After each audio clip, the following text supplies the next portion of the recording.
Assalamualaikum warahmatullahi wabarakatuh. Hari ini saya akan present kes bertajuk Titular Roman Catholic Archbishop of Kuala Lumpur lawan Menteri Dalam Negeri dan Others tahun 2014 Jilid 6 CLJ 541. Pendahuluan. Kes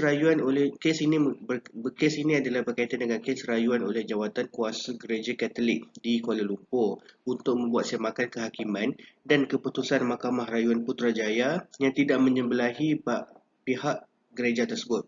Kes ini berkaitan dengan unsur-unsur sensitiviti agama Islam. Kes ini telah dimenangi oleh responden iaitu Menteri Dalam Negeri dan others dengan majoriti undian Hakim Mahkamah Persekutuan 4/3. Fakta kes. Kes ini berkaitan dengan permohonan iaitu permohonan kebenaran untuk merayu di Federal Court kerana Mahkamah Rayuan mengakas keputusan Hakim Mahkamah Tinggi dengan tidak membenarkan penggunaan kalimah Allah di dalam di dalam penerbitan The Herald iaitu penerbitan mingguan gereja versi bahasa Melayu di Kuala Lumpur. Pihak gereja mengatakan bahawa keputusan menteri dengan tidak membenarkan iaitu dengan meletakkan syarat kepada pihak gereja untuk menerbitkan penulisan adalah ultra-vires iaitu menteri tidak membenarkan penggunaan kalimah Allah di dalam penerbitan tersebut. Menteri telah memutuskan untuk membenarkan penggunaan kalimah Allah di dalam penerbitan Menteri tidak memutuskan untuk tidak membenarkan penggunaan kalimah Allah di dalam penerbitan mingguan kerana ia mengganggu ketenteraman awam penganut agama Islam. Perkara tersebut juga akan membuatkan penganut agama Islam keliru. Kenapa Bible, kenapa penerbitan daripada gereja ada kalimah Allah dan orang Kristian juga menggunakan kalimah Allah menunjukkan bahawa itu adalah Father iaitu Tuhan mereka. Dan ianya juga melanggar artikel 3, kurungan 1, 10, 11 dan 12 Federal Constitution. Mahkamah Rayuan mengatakan bahawa keputusan menteri untuk meletakkan syarat kepada pihak gereja bagi penulisan The Herald adalah intra-vires iaitu memang di bawah kuasa sedia ada Menteri Dalam Negeri yang telah diberikan oleh Parlimen. Isu-isu yang dibicarakan di Mahkamah Persekutuan adalah iaitu bahagian pentadbiran sama ada keputusan menteri tidak sah ataupun sah dan berasas. Sama ada keputusan menteri melarang kalimah Allah menggunakan kalimah Allah adalah tidak rasional dan yang terakhir sama ada keputusan menteri adalah boleh dikaji ataupun tidak. Di dalam soalan perlembagaan iaitu sama ada wajar ataupun tidak membaca perkara 3/1 untuk mengecualikan perkara 3/4. Sama ada kalimah Allah adalah hak turun-menurun daripada Al-Quran kepada orang Islam sahaja.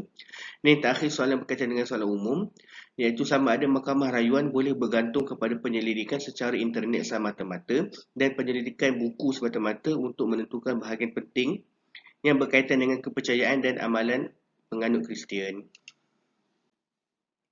Penghakiman Mahkamah Persekutuan Alhamdulillah yang arif hakim majoriti Mahkamah Persekutuan telah menolak permohonan rayuan ini iaitu undian 4/3 disebabkan oleh yang pertama, Mahkamah Rayuan telah menggunakan kaedah ujian objektif daripada subjektif. Hakim Mahkamah Persekutuan tiada hak untuk atau tidak membuka untuk mengganggu keputusan Mahkamah Rayuan. Yang ketiga, Mahkamah Rayuan telah menggunakan prinsip kemunasabahan dan kesepadanan iaitu apabila membenarkan keputusan menteri dijadikan kes semakan. Yang ini bermaksud Mahkamah Rayuan tidak bias untuk memilih kes semakan. Seterusnya, tugas hakim mahkamah adalah untuk mengimbangi antara kehendak ketenteraman dan keselamatan awam dengan kepentingan dan kebebasan pihak responden.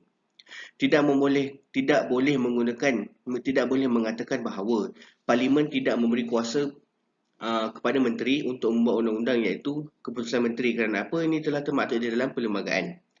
Individu tidak boleh mencabar perlembagaan tanpa kebenaran seorang hakim Mahkamah Persekutuan. Andai kata kalau terdapat kebenaran daripada hakim Mahkamah Persekutuan maka individu tersebut dibenarkan untuk mencabar perlembagaan di mahkamah-mahkamah yang ada berdekatan.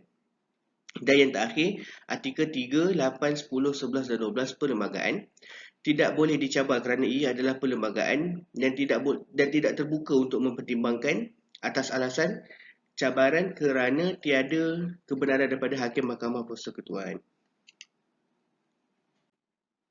Ulasan kes. Artikel 3 dan 4 perlembagaan jelas memberikan keistimewaan kepada agama Islam dan tidak boleh disangkal Perayu mencabar keputusan menteri untuk tidak menggunakan kalimah Allah, tidak boleh menggunakan kalimah Allah di dalam penerbitan gereja The Herald dengan alasan artikel 3 perlembagaan iaitu membenarkan agama-agama lain menganut dengan harmoni. Seterusnya, artikel 11 dan 12 perlembagaan tidak membenarkan perayu untuk menggunakan kalimah Allah. Perayu mengatakan bahawa penggunaan kalimah Allah di dalam penerbitan The Herald tersebut adalah untuk pendidikan umat Kristian di Malaysia dan kalimah Allah bukanlah eksklusif hanya untuk orang Islam. Bermaksud di sini, orang Kristian juga boleh menggunakan kalimah Allah. Perayu juga mengatakan bahawa menteri telah ultra-vires perlembagaan dengan membuat keputusan tersebut. Perayu sepatutnya mengambil kira isu ketenteraman awam di mana agama majoriti di Malaysia adalah agama Islam. Hakim-hakim Mahkamah Persekutuan di dalam kes ini telah merujuk sebanyak 81 kes rujukan bagi mengeluarkan satu penghakiman penuh di dalam kes ini. Kesimpulannya, Perlembagaan Persekutuan adalah undang-undang tertinggi negara yang wajib diikuti oleh semua orang Malaysia. Ini bermaksud seperti Al-Quran bagi orang Islam. Mana-mana undang-undang yang dibuat mestilah berlandaskan dengan artikel 4 of Federal Constitution, jika tidak ianya terbatal, iaitu null and void. Tidak dibenarkan oleh mana-mana orang untuk mencabar mana-mana perlembagaan di dalam mana-mana artikel di dalam perlembagaan tanpa kebenaran hakim Mahkamah Persekutuan. Dan jelas menunjukkan agama Islam adalah agama rasmi persekutuan dan agama-agama lain boleh, iaitu seperti Buddha, Hindu, Kristian boleh dianuti dengan harmoni. Tetapi semua orang wajib menjaga sensitiviti agama sendiri dan juga agama orang lain. Itu sahaja daripada saya. Terima kasih.